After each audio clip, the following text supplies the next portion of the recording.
Hey guys, this is Mauisnake here, going over Niko, the 20-year-old Bosnian player for FaZe. In the 2017 year, Niko put up a 1.23 HLTV rating. His teammates weren't too shabby either. Rain put up a 1.20, Guardian with a 1.16, Olaf 1.14, and Kerrigan 0.95, all carrying their own weight. Headshot percentage for Niko was 52.5%. That is pretty good for a pro. I think I might have said on another video that was kind of around average, but I actually looked it up, and that is actually in the top, I'd say 75 percentile of all players. For the year, he was also about plus 1,000 in kill death, and that is against the best competition in the world. These stats are not inflated whatsoever, and his 1.25 KD also quite astounding. Damage per round, 85.9, really strong stuff. His grenade damage is actually a little bit below average, 3.4, but all of the other stats look quite good. And today we're going to be going over his game against NIP. This is in the Grand Finals, Game 5 of IEM Oakland. So both teams looking to win the championship and are definitely going to be giving it their all. So Niko is going to be starting on the CT side with his team, and yeah, let's have at it. Going to be pulling out the USPS kill confirmed. Kind of a flashy USP. Also a nice butterfly fade.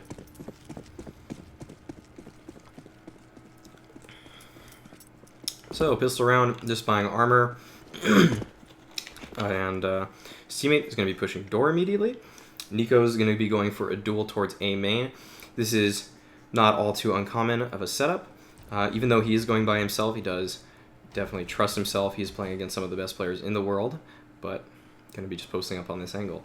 At this point, FaZe should know that NIP are out towards middle, and so he decides to relocate himself towards quad, a pretty good position to hold back any kind of aggression. Looking towards the top of catwalk, would catch any T's trying to peek over that smoke, and now as he rotates, he catches Rez moving towards heaven. He doesn't really have an angle on him, but Rez, as the body shifts in this game, his head actually finds its way into Niko's crosshair. So that's going to be it for the pistol round. Niko not seeing all too much action, but you can notice from how he's set up there how players really should be reacting to that kind of just execute or attack that NIP were throwing at them. That quad position is just a really strong position to find an angle, take a shot, fall back, or pick the other angle, take another shot. Just good to play around that with a person with Niko's skill level. Definitely going to be a strong play for him. Buys a decoy there, and he's just going to throw that away. Not really going to accomplish all too much with it, but does alert the terrorists that he does have an A4. No real tactical advantage to do that. And now with his teammate dead at Toxic, Niko is going to look to even things up as he takes a nice angle towards the door player, and that's a pretty strong play there, as most T's are not going to be aware of that as they're kind of playing in that area.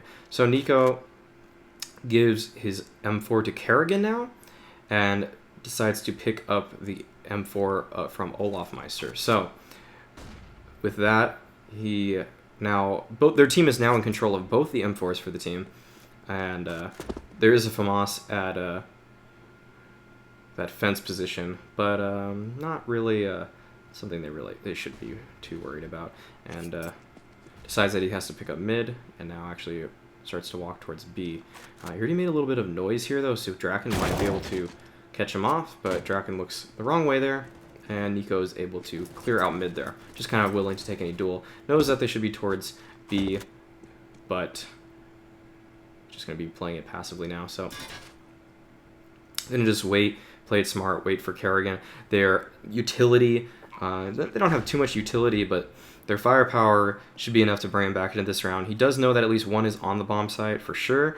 I'm not sure if he knows that both are there, as he does look towards other angles. So yeah, he definitely doesn't know that there are other players, or that they are both on the site. Does hear one there for sure again, and that flash should signal some kind of entry, but still just kind of being patient around this, hoping for someone to peek from another angle, but did not actually expect both of the players to be there. So Kerrigan is unable to close that one out. And now actually it's going to go 1-1 as they lose the anti-eco there.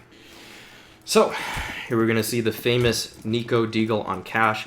Cash, the reason I picked this map, not only was this a good match to watch, but it was his best. This is his best map of the year.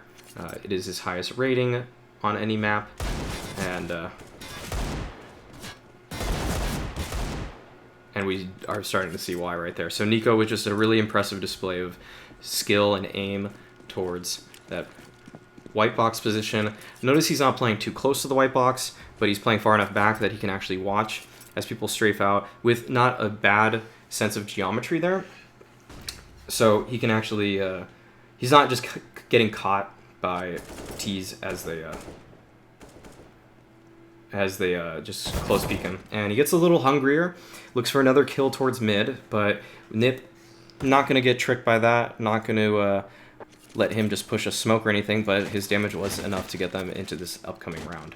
So this round is going to have an A4 and full utility, so we're going to see his full set of options available to him as he plays this A solo position. So Rain already getting a bunch of kills here. Shouldn't really be all too worried at this point. Bombs down, unless there was a random lurker.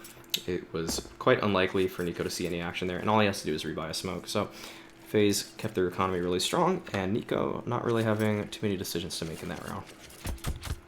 So we're going to move towards A again, and notice one thing that a lot of more amateur players do, is that he doesn't use his nade the second the round starts. A lot of people will use that very early. Nip, though, showing some presence towards A, does feel like now is the time to do it and throws his smoke. But he's not going to just always default by throwing his smoke from the car position. And Niko's going to get a little flashy here as he knows that he can perhaps catch Rez off guard. And he actually did somewhat catch him there, but now is just trying to get back to safety. And he actually did do that with some pretty nice movement there. Nice kind of a, somewhat of a long jump, I'd say.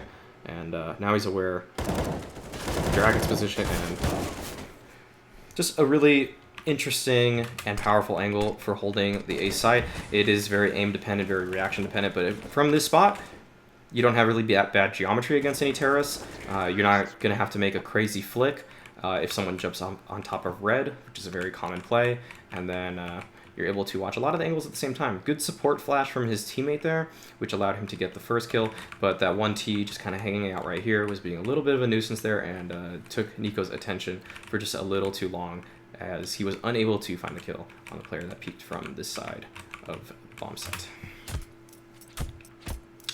So again, he's going to be moving towards A here. They weren't able to close that one out, but they still had a decent enough economy to hold out and have a decent buy. So again, showing that he doesn't just use his utility right away. Something you can take into your own game there is that he's waiting. He doesn't think Nip are just going to run out, doesn't think that they're just going to come out instantly or anything like that. It's a professional game, professional circumstance, and they have no real reason to be doing that on this round also. With the state of their buy, it's very unlikely that they're just going to run out to A. It doesn't seem like a really common call for them. But yeah, just saving his utility, and I'm sure we'll be seeing him use it soon enough. And he gets caught off guard there, trying to make another aggressive play. Cash is one of those maps that if T's are getting too much control towards mid, which may have happened, it's very wanted for players to try to get map control on the extremities of the map. So that can include pushing into A main or pushing into B main. Once you lose this kind of information here, you want to make your own play. You don't want to just get pinched from multiple sides at the same time and just let them hit you all on your bomb site. You want to isolate some of the fights earlier before they really happen. So that can be done at B or at A through a lot of these positions. It'd be nice if you just hold mid, then you can pretty much play your bomb site safely, knowing that they can only come from several directions at it, either here or here. But once you lose this positioning, it's very hard to hold when they can hit you from many different angles at the same time. So this goes into just kind of the psychology of why he might have done that there, even though it seemed kind of stupid. And from our perspective, it actually did look very dumb. He just kind of pulled a nade out right when he was peeking someone. So, but there is a reasoning behind it all. And usually T's don't just stand out in the open like that. They're behind the box, either playing an anti-flash position, or they're playing farther back perhaps, or maybe in the locker room. But he had full vision in the locker room for a lot of that peak. So what they do on this round is they were able to save Guardian's op into the round, and what they wanted to do was have Niko buy that single smoke, and if Nip wanted to go to A, they would have had to push through a smoke. This is actually done pretty frequently now in a lot of professional games, where a single CT will buy a smoke grenade, and that smoke grenade deters T's from just pushing.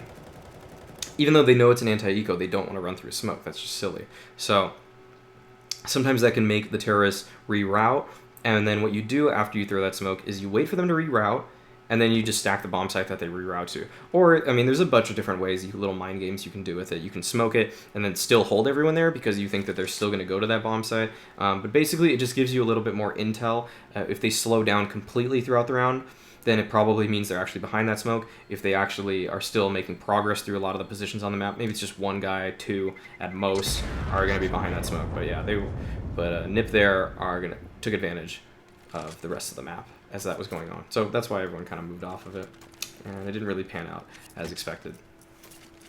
So looks to be another gun round for FaZe here, starting to. I think they just lost a few in a row, yeah. Okay, a couple in a row, a few in a row. Few is 3. So this round he actually starts by doing an aggressive smoke, or a pretty early smoke, and that helps him make the play he just made right there. So the reason he smokes right there isn't just to hold the bomb site. It's because the smoke blocks anyone from killing him as he falls off and makes the aggressive play towards door.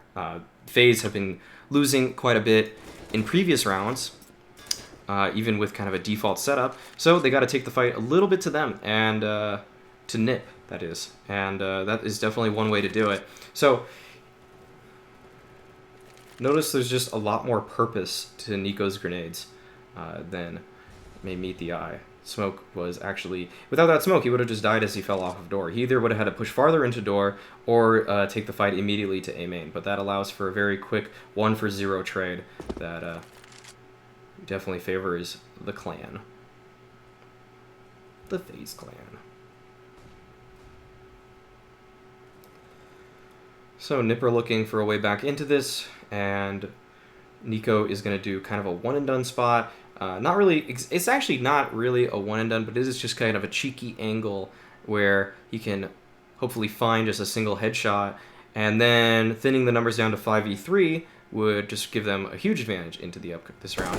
And yep, that's exactly what's going to happen. He's going to find that single kill, going to throw some flash to cut some time from the clock, and that's going to give him a 3K, and his team is well primed to win that round. And not a single player on the team even died following that other than him. So match pause coming out, and we're going to see another round here. So Niko, so far, just the anchor. Plays it rather, I would go as far to say nearly perfectly. I'd say if you were interested in learning how to play this bomb site, this is probably the guy to watch. He has so many different little plays he can go through. He plays the angles that he finds to be most favorable, and if Niko finds them most favorable, they probably are the most favorable angles. So, yep. So we might not be aware that the door was opened backwards there. So the reason Rez crouched in front of the door there and opened it is so that the door would open out this way. When it opens out this way, it allows the T's to have a spot into the bomb site, which is what Draken's holding there. So Niko is aware of this now. So after Guardian was able to pick that up for just a second, I think he might have tagged Draken there or tagged Rez. And now Niko still just going to hold this angle, not going to really change his spot up too much, and wants to use his utility. So smokes it with 44 seconds left. That's going to buy his team a lot of time here, as Nip are trying to get to the bomb site. By the time that smoke dissipates, it's going to be just really not too much time left into the round. And Niko even knows that there's a potential gap in that smoke, so he's not going to even peek there, giving any kind of entry to the T's. And now he's just pretty much using all the utility he has. And there's nothing really wrong with this, as NIP are going to be coming towards his bomb site. So we're going to be seeing exactly how he plays it against a very typical A hit, which just involves a highway smoke and the T's to walk out. Oddly, not making much noise here. But they are running low on time, and it's going to be definitely difficult. So Niko plays off of Guardian's contact. Guardian in the bomb site, just holding for a single kill. And what Niko does right here is, as soon as Guardian finds a pick in this direction, Guardian is able to now move back a little bit towards this position, just kind of farther back, just tucks himself in, and then Niko now is able to swing out and get his own kill. So very standard setup, very nice little bait and switch. With an op, those plays work extremely well because the op can usually get a single kill from their angle, and then the following player is able to just get a nice clean second kill. And no one even dies. There's no even real trades going on. It's just simply they're finding the frags. And Niko doesn't seem sure yet that all the T's are there, so kind of just holding back a little. Does throw a nice supporting flash through heaven there. And what this allows CTs to do is, if they are playing behind the default position, allows the flash to bloom, or to pop, and then they can peek out. And pretty much anyone is blind, given that it's a decent flash. If the flash kind of lands around here, that's an ideal spot where you just kind of tuck yourself around here, and then the flash lands kind of right in front of your face, and then you get to re-peek with everyone blind on the bomb site. So there's no real way to dodge that either, other than playing counter flash, but no one really will play counter flash as they run into a bomb site. That's just crazy. So this is going to be a kind of a molly take for the A main position, and this is really where FaZe does excel quite a bit. They throw a lot of different CT plays at opposing teams. They have a lot of ways to get map control or just take little fights that they find favorable with utility that can enable their players to close out the round. This is pretty much what makes FaZe one of the best CT teams in the world. Pretty much most of their success is predicated on their own CT just kind of rounds they get. So with that control, they're going to boost up Kerrigan towards the Shroud spot. And with one last smoke, Niko is going to just throw it towards that A main position. Probably just won't find a reason to throw it later in the round. I don't know if they are aware of the map control that NIP are getting so far, but now he's going to be moving towards mid. He's playing kind of a more A rotator position, and a nice pop flash from the NIP team is going to take him out there, as Exist is just able to get that very easily. Olaf could have peeked a little bit earlier to help him out, but that was such a quick little just flash peek that there wasn't all too much that could have been done. So now Niko is going to pick up the op. Thinks that this would give him the edge into this round, and going to be holding a pretty nice off angle towards A main. His geometry isn't great here. If there were an op actually crouch peeking him, he would probably lose the duel. He is definitely a little farther. This position that he's looking at is a little farther from the wall than the position he is. But usually that's not going to happen. Usually ops don't scope on this position, so he can really definitely hope to find a single kill here and then fall off. Or, I guess we'll see what happens. So, and see what his train of thought is after this. So, notices that NIP again are taking map control away from his position. Feels the pressure a little bit in that he needs to get something for his team now, and is gonna do so by peeking more harshly onto the A main position. So this should catch any T's as they try to run in, and aims his crosshair a little far to the right there. That's something that isn't actually maybe known by as many people, but the bullets have like just enough width there that he shouldn't have really lined his crosshair up there. And that actually did cost his life, because if Rez would have died, he would have stayed alive. But yeah, he aimed his crosshair just so close to this wall here that it probably clipped it, especially since he probably moved his crosshair a little to the right as well. If he just trusted his crosshair placement, he would have got that. But I think he either made a micro adjustment or just clipped the wall there, because the bullets aren't a 0 pixel width. They have some. It's more than just a little infinitely small dot. That is all. It's not very. It's really small, but it's not. It's not like negative space or anything. That just throws a couple of shots towards that direction. And yeah, that actually might have cost him. That actually probably did cost him the round. The fact that he put his crosshair placement right there, and the fact that res peaked so wide on top of that. And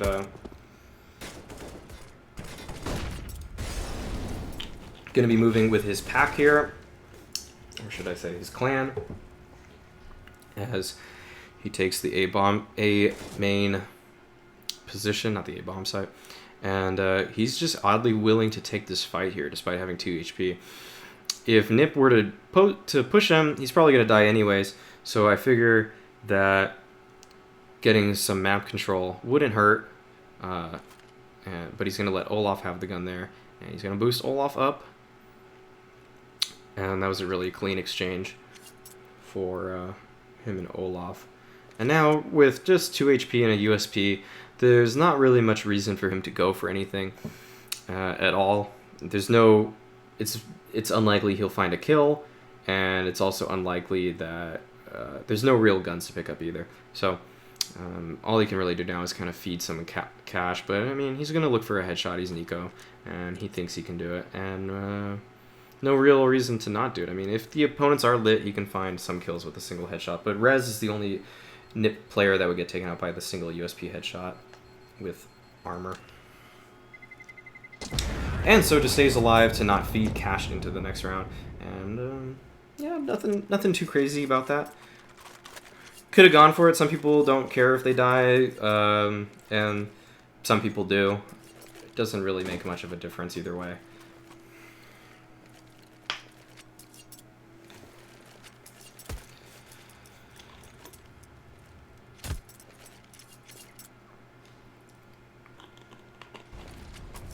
So this round, throwing the smoke again towards A main, probably going to be C Kerrigan flashing him into door. Another predictable play coming out from FaZe, and it's not able to catch Rez out entirely, and Niko's not going to commit to that, as Rez already got behind the corner, definitely safe by then.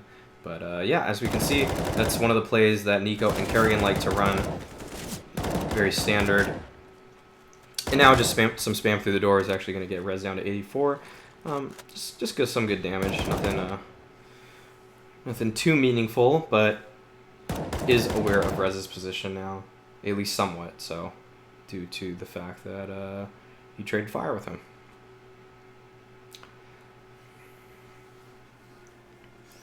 So notice the angles that Niko likes to take, though.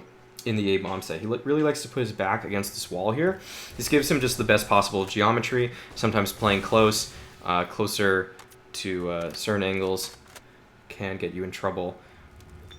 But yeah, Niko is gonna just play back there and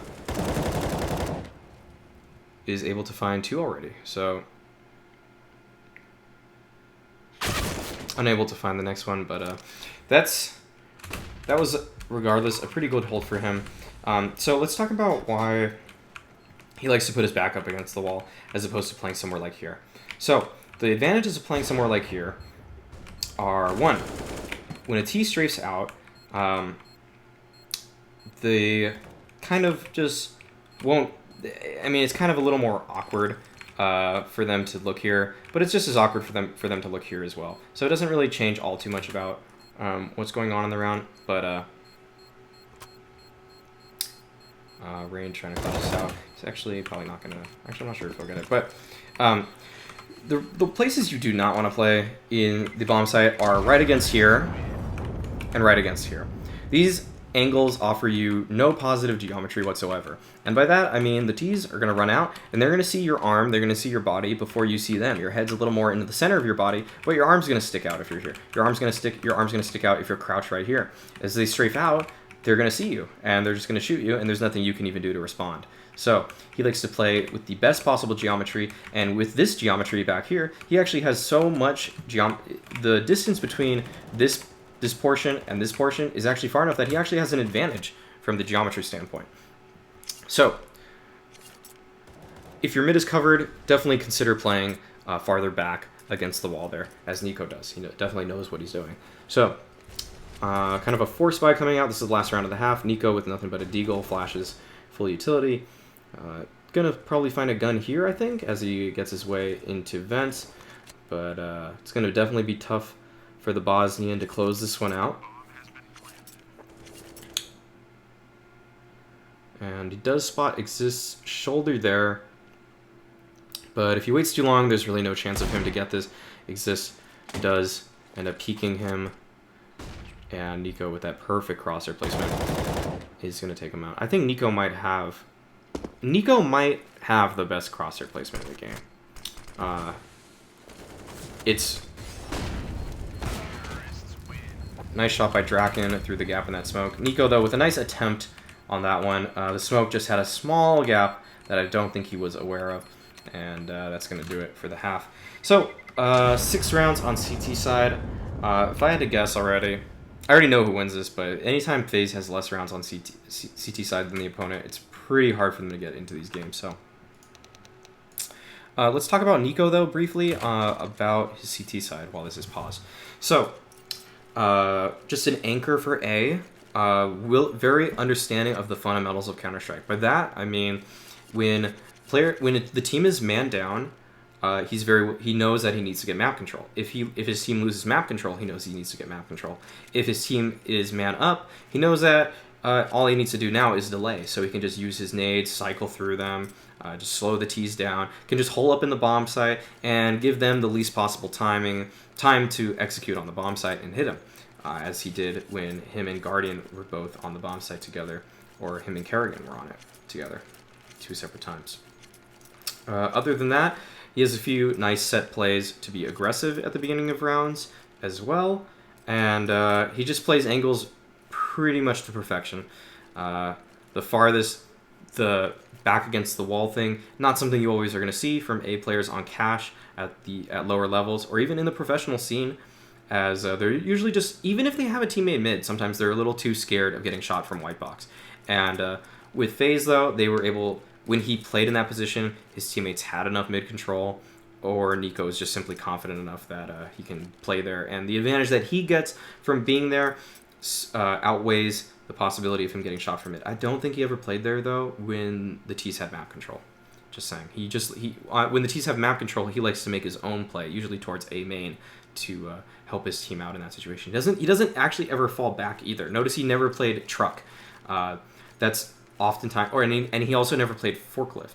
Those are positions that a lot of A anchors tend to go to, and unless you have a very set procedure for a retake on A where you conserve utility for late in the round, that's not really going to be an effective strategy, as once the T's get that kind of map, get the A bomb site, are able to plant for A main, it's very unlikely to get a really nice retake unless you do save all of that utility. So it shows the way FaZe likes to play. They don't really play that retake style. Teams like SK, though, will sometimes opt to do that on certain rounds so that they can make a play somewhere else on the map.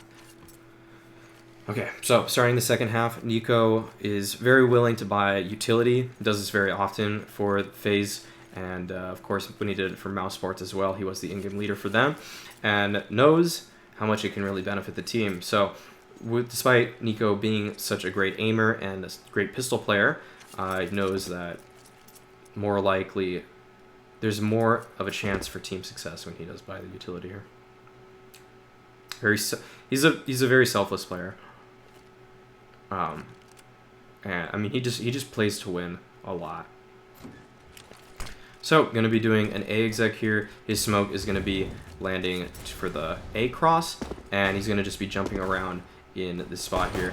And I think the smoke from his teammate might not have been perfect, but he's able to play around it anyways, and is able to get 2 kills going to that bomb site just by getting tagged there.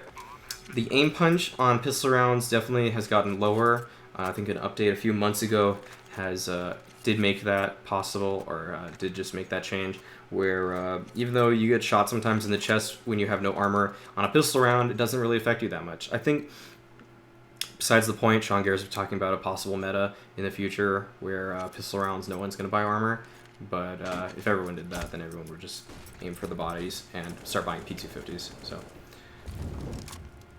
So Niko is going to be playing on the extremity of the map for this anti-eco, bought a Galil and a bunch of utility. Doesn't just force for the AK, he is going to buy the Galil. Knows just how important it is to buy that utility, really. and isn't afraid to buy the Galil. And we know how insane Niko can be with the AK, but still very selfless. Just isn't gonna overbuy. He's not going when everything is on the line. He knows that the value of all these grenades is just so great. So FaZe taking a little bit of map control towards middle. Nip, though, have been aware of this, and he's going to be throwing a smoke towards the back of site here, just quite perfect there. And he's going to be throwing a flashbang that's going to pop flash his teammates in. Kind of didn't seem like the communications were perfect there, but Forrest's going to hit him with a random deagle shot through the smoke, and that's got to be a bummer for Niko, but that's just kind of Forrest things, I guess. I'm just hitting it. If Forrest shoots one bullet, there's a 50% chance it hits at a time. It either hits or it doesn't hit. That's a joke, by the way. And Niko, again, going to be going through the door position, and he's going to be just quickly moving up with his team on this full anti-eco. Nip are going to be buying nothing because FaZe won in the previous round. So Guardian playing forward knows that he can help his teammates by pushing towards truck, or he could also support Olaf by covering him over there.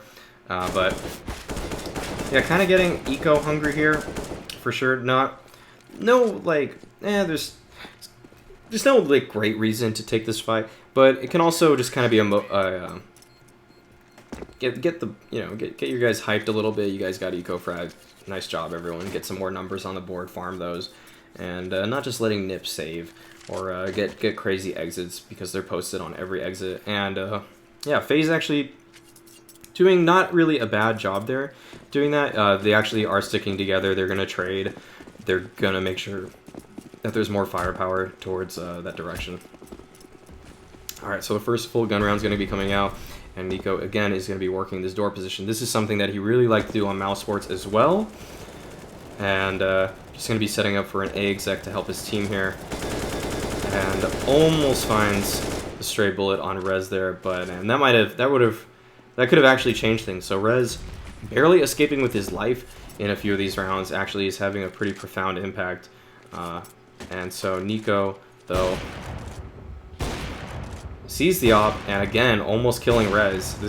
Rez is just so lucky to be alive right now. He's counting his blessings. But Niko knows that really just any possible play to get them more back into this round is totally worth it. So just going to be going for that. And without any map control, him and Rain are pretty much forced to push this A bomb site. Could be getting flanked at any moment. Know that they need to be just pushing out. And I think Rain might have flubbed the Molotov there. But a nice pop flash is going to be coming out from Niko here, which actually was something I haven't really seen before. And already 3 members of NIP, though, on this A-bomb site, and they're getting flanked by the 4th, so pretty tough situation for him and Rain, despite being the 2 highest rated and perhaps most skilled players on this team in this year. Another year might have changed that around, but yeah, as of this year, they were the best performers for their team, but they were still unable to do it against 4 very prepared NIP players. So Niko's going to be moving towards door yet again.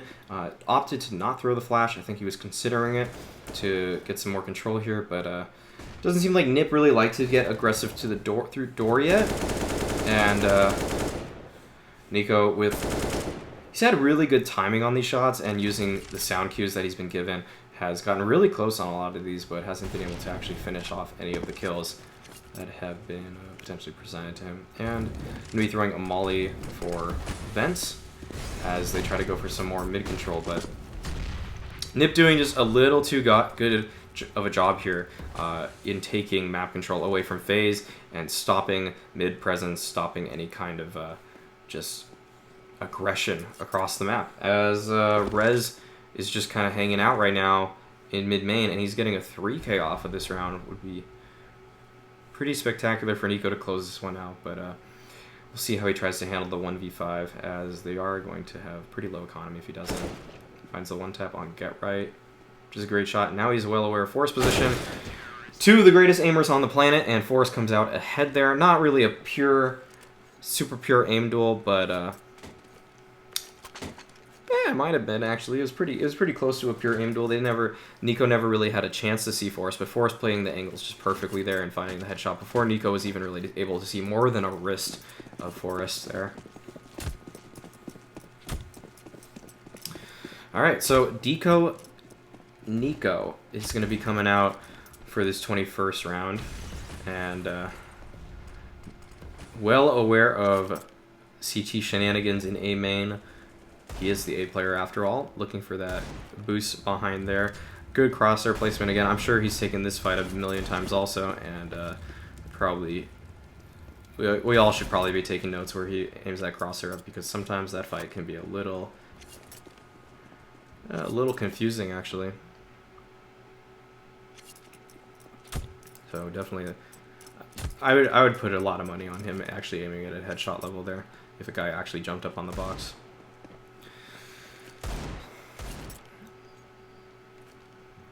So Niko and the gang going to be heading towards A main, and pretty well-timed nade coming out from Get right there, but Rain meets him with a deke to the face, and Niko kind of with actually a bad kind of micro play there. This is kind of one of the first times I've seen him make, I'd say, just a little mistake there. Crouch peeking Forrest, as Forrest is already kind of out in the open, is probably not the way you want to go about things. He was planning to reset his recoil with the deagle, but what you could do instead is let your teammates kind of be out peeked, reset your recoil on your own by just kind of counter strafing and then re-peek there. But crouch peeking Forrest there is just never going to work because your geometry is so bad, you're so close to the wall, and Niko's head got shot before he was even able to see Forrest again there, as Forrest was able probably to see his ear, and with how accurate Forrest is, you're not really going to get away with those kind of plays.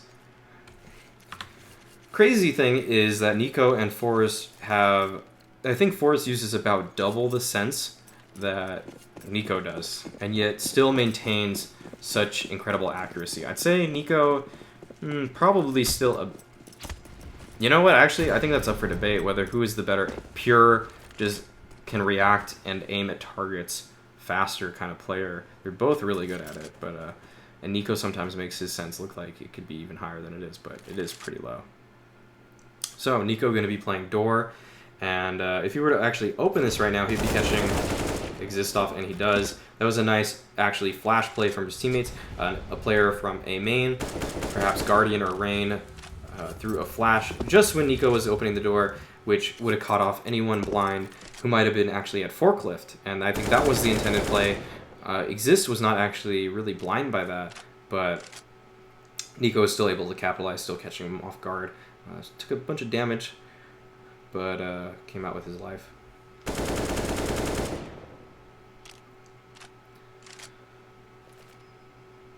So, FaZe really favoring this A bomb site.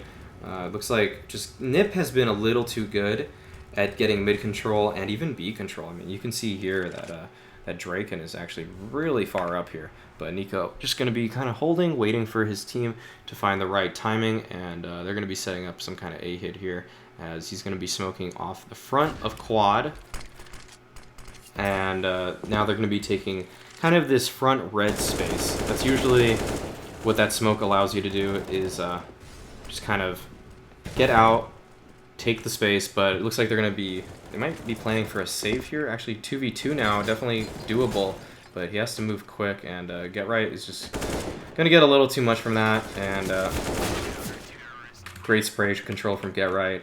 Actually watched this whole demo from his point of view as well.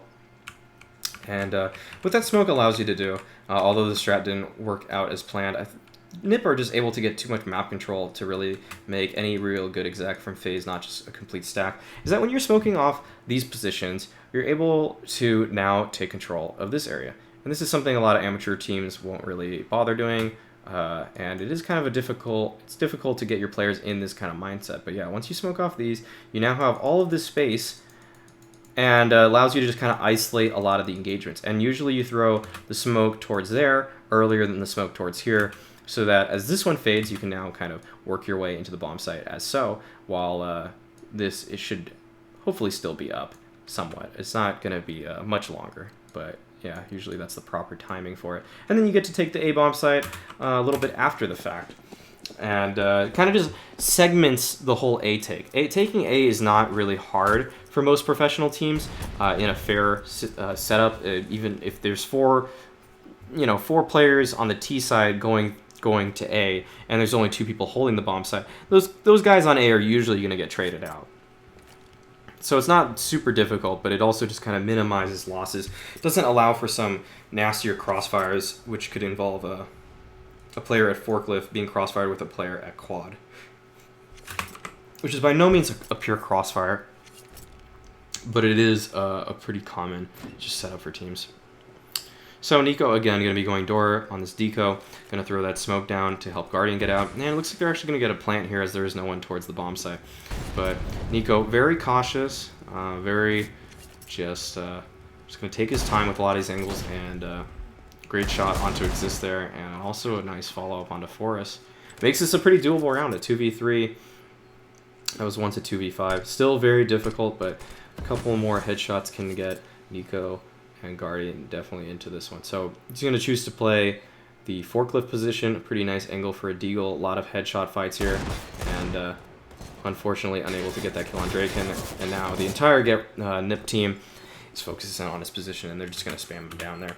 But yeah, this is a pretty good angle for a deagle. You're not going to be overexposed ever. You can take a lot of single shots, move back, take another single shot, move back. Whereas if you're holding quad, there's a lot of, unless you are peeking absolutely perfectly, it's very difficult to not get shot by 2 people at once. One guy that could be around here, and another guy that can be moving up from highway. You have to peek very, very just short peeks, and sometimes that can be a little more difficult. Whereas on the forklift position kind of does that for you. You can strafe out all the way. Unless you strafe out all the way, you're not really going to be peeking 2 angles at the same time. You're usually going to be peeking just one. And you can get a lot of nice little isolated fights there. So that's where Niko figured he had the best chance to close that round out, but not able to do it. So Niko, again, going to be playing this extremity here, and going to be doing it a little more passively, expecting some kind of nip aggression. Does not look like he's going to be finding any kind of adversary from this point of view, but still just preparing for anything, as his team is not really going for A control just yet into the round. And if your team's not going for too much control, at this point you don't really have the support that you would if they were nearby. He doesn't have anyone to flash out of A main and for him to open the door as he's done previously. So he's also ready from this position to molly vents. So I'm going to follow this. And they're going to be going for what looks to be one of the Astralis mid takes. And what this does is you have quite a few mollies out there. This takes a total of 3. The Astralis sometimes does it with 4. And sometimes they even do it. I think they've done it with even 5 at some points.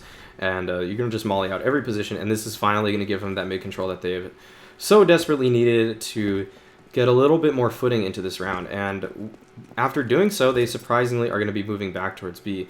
And just unfortunate for them, Nip have a really beautiful stack here with 3 players and Rez with that opening 2K. It's definitely not going to be easy to get back into this. And this setup was just a little too good and too unfortunate for FaZe to get anything with. And with Forest at the back of site too, just a little too many angles to clear for that. And they might have called for the save already as soon as, that's why Niko might have been turning, but yeah, not able to even get into the bomb site there, and that's going to be pretty disheartening. As the one time that they actually probably should have gone A, they went to B. That's just very unfortunate. So another molly lineup to molly out vents here, and actually misses it as it banks off of the top there, but it still kind of opens the vents, but actually I think someone could peek behind that now, which is definitely not good for the team. But as all of this mid control was going on, Nip actually were able to smoke off A main, which is going to pretty much scare FaZe from trying to go through a main later into the round. Guardian is going to actually man up and do it, but this takes a lot more effort on his part now. And FaZe are going to be going back to A, and this is exactly what Exist and the rest of NIP want, as they're set up pretty much perfectly yet again for some kind of A hit. They got a player on the Shroud position, and Niko, even knowing and hard clearing Exist position, is unable to get anything there. And this is a really nice clutch here from Kerrigan, so we're going to actually watch how he plays the rest of this out. Fakes the bomb plant, catches Force moving a little bit farther up, and now he's going to make his way towards the B bomb site, and decides to cancel the fight against Rez.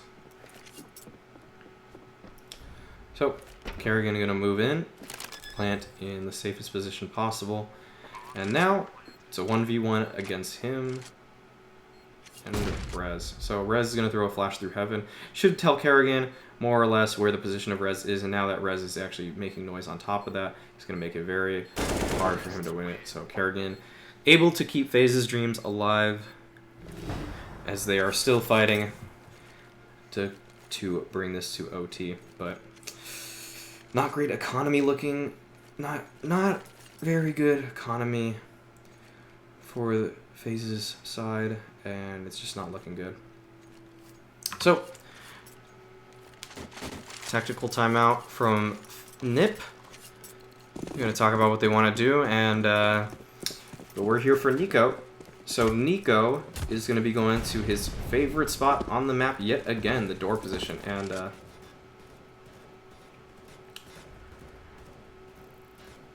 another A stack from NIP, and Niko opening that door a little early to help Guardian find a pick there, and now Guardian's just stuck. Force with a perfect nade after just hitting him with a burst is going to bring it down to a 4v5, and Niko with oddly good timing against Force there. I'm not sure if he heard him strafing from that far, or it was just kind of an instinctual thing, but